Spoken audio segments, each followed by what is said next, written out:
ومن الناس من يعجبك قوله في الحياة الدنيا ويشهد الله على ما في قلبه وهو ألد الخصام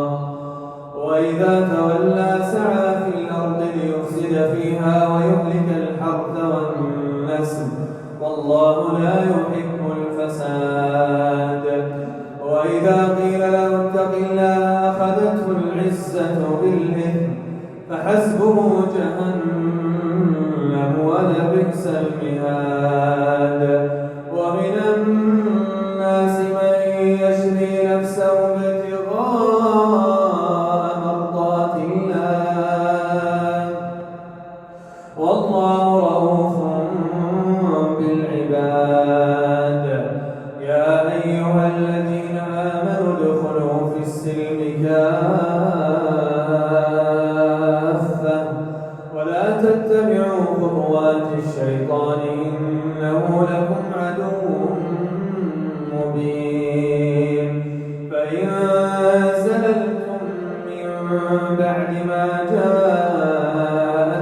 البينات فاعلموا أن الله عزيز حكيم. هل ينظرون إلا أن يأتيهم الله في ظلل من الغمام والملائكة وقضي الأمر وإلى الله ترجع الأمور. سل بني إسرائيل كم آتيناهم من آية بينة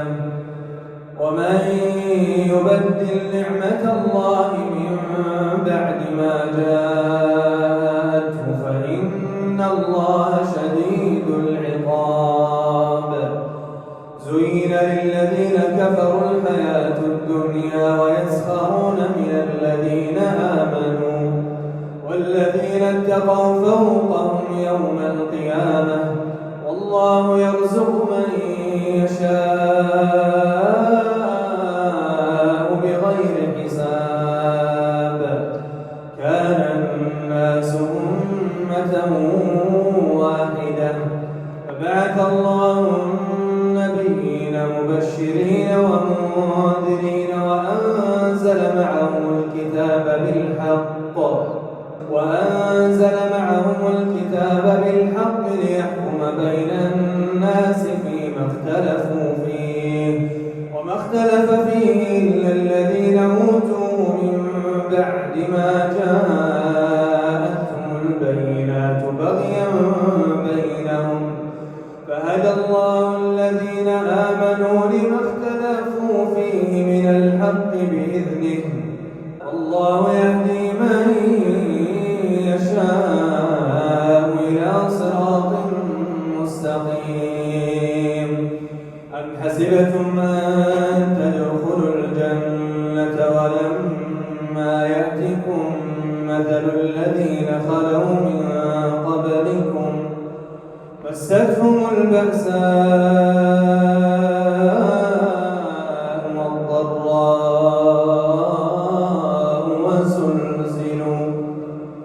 وزلزلوا حتى يقول الرسول والذين آمنوا معه متى نصر الله ألا إن نصر الله قريب. يسألونك ماذا ينفقون قل ما أنفقتم من خير فللوالدين والأقربين واليتامى والمساكين وابن السبيل وما تفعلوا من خير فإن الله به عليم. كتب عليكم القتال وهو كره لكم وعسى أن تكرهوا شيئا وهو خير لكم وعسى أن تحبوا شيئا وهو شر لكم والله يعلم وأنتم لا تعلمون. يسألونك عن الشهر الحرام الحرام قل قتال فيه كبير وصد عن سبيل الله وكفر به والمسجد الحرام وإخراج أهله منه أكبر عند الله والفتنة أكبر من القتل ولا يزالون يقاتلونكم حتى يردوكم عن دينكم إن استطاعوا ومن يرتد منكم عن دينه فيمت وهو كافر فأولئك حبطت أعمالهم في الدنيا والآخرة وأولئك أصحاب النار هم فيها خالدون إن الذين آمنوا والذين هاجروا وجاهدوا في سبيل الله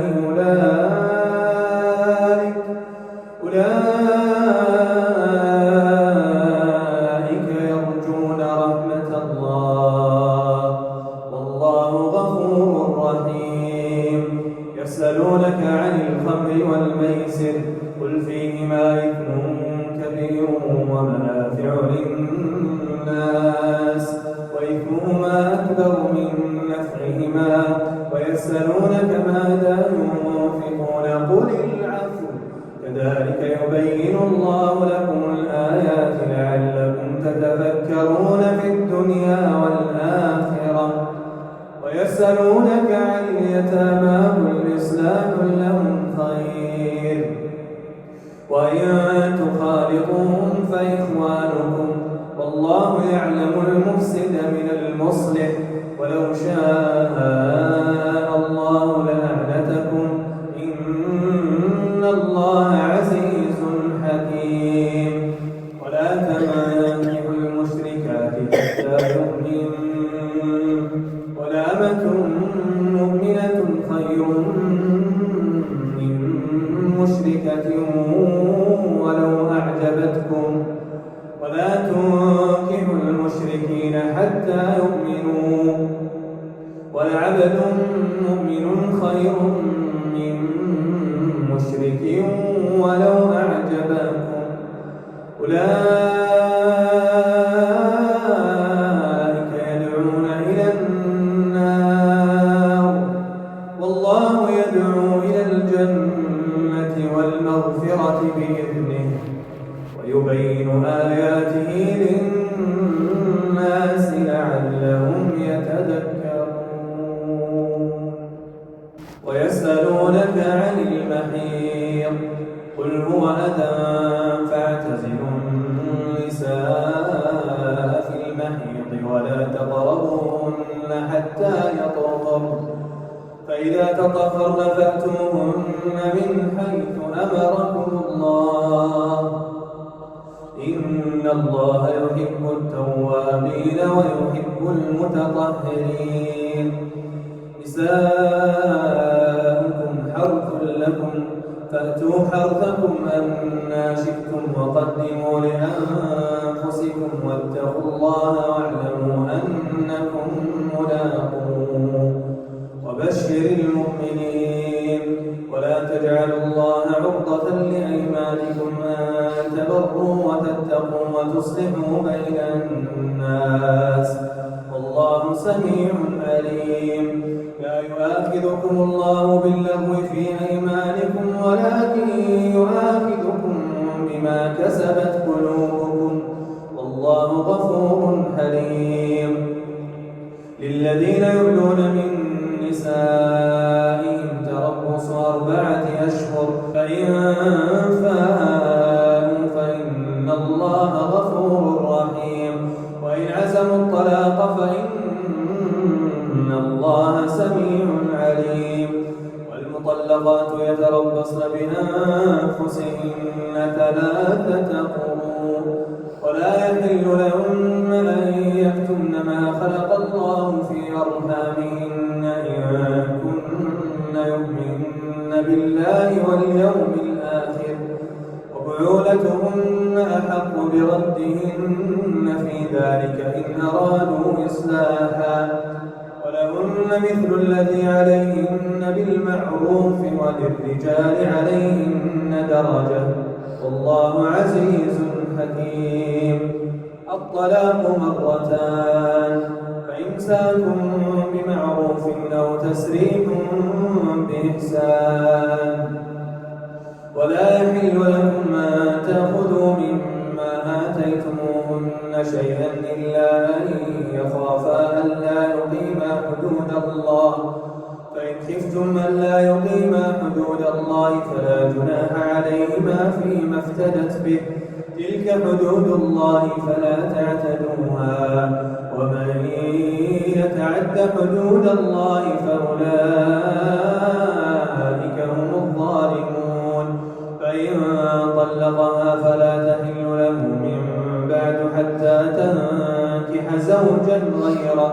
فإن طلقها فلا جناح عليهما أن يتراجعا إن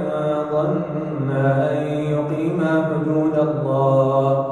وتلك حدود الله يبينها لقوم يعلمون.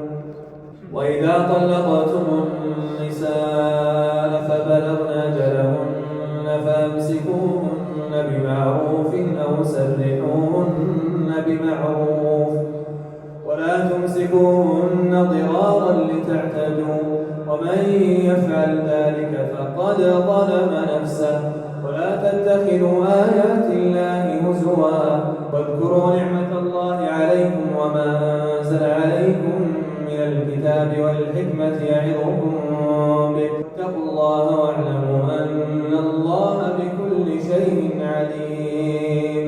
وإذا طلقتم النساء فبلغن أجلهن فلا تعضلوهن أن ينكحن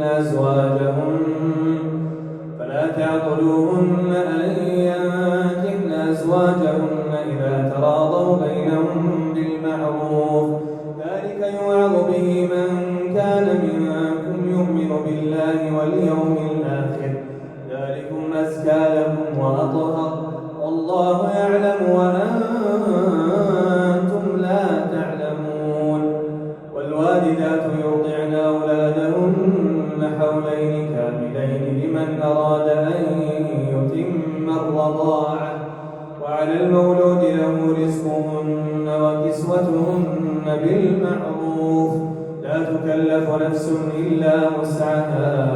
لا تضار والدة بولدها ولا مولود له بولده وعلى الوارث مثل ذلك فإن أرادا فصالا عن تراض منهما وتشاور فلا جناح عليهما. وإن أردتم أن تسترضعوا أولادكم فلا جناح عليكم إذا سلمتم ما آتيتم بالمعروف واتقوا الله واعلموا أن الله بما تعملون بصير. والذين يتوفون منكم ويذرون أزواجا يتربصن بأنفسهن 4 أشهر وعشرا فإذا بلغن أجلهن فلا جناح عليكم فيما فعلن في أنفسهن بالمعروف والله بما تعملون خبير. ولا جناح عليكم فيما عرضتم به من خطبة النساء أو أكننتم في أنفسكم علم الله أنكم ستذكرونهن ولكن لا تواعدوهن سرا إلا أن تقولوا قولا معروفا ولا تعزموا عقدة النكاح حتى يبلغ الكتاب أجله واعلموا أن الله يعلم ما في أنفسكم فاحذروه واعلموا أن الله غفور حليم. لا جناح عليكم إن طلقتم النساء ما لم تمسوهن أو تفرضوا لهن فريضة ومتعوهن على الموسع قدره وعلى الموسع قدره متاعا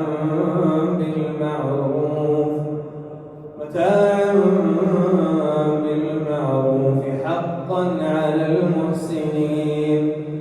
وإن طلقتموهن من قبل أن تمسوهن وقد فرضتم لهن فريضة فنصف ما فرضتم إلا أن يعفون أو يعفو الذي بيده عقدة النكاح وأن تعفوا أقرب للتقوى ولا تنسوا الفضل بينكم إن الله بما تعملون بصير. حافظوا على الصلوات والصلاة الوسطى وقوموا لله قانتين. فإن خفتم فرجالا أو ركبانا فإذا أمنتم فاذكروا الله كما علمكم ما لم تكونوا تعلمون. والذين يتوفون منكم ويذرون أزواجا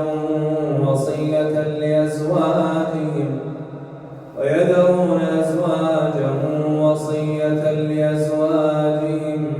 متاعا إلى الحول غير إخراج فإن خرجن فلا جناح عليكم فيما فعلن في أنفسهن من معروف والله عزيز حكيم. وللمطلقات متاع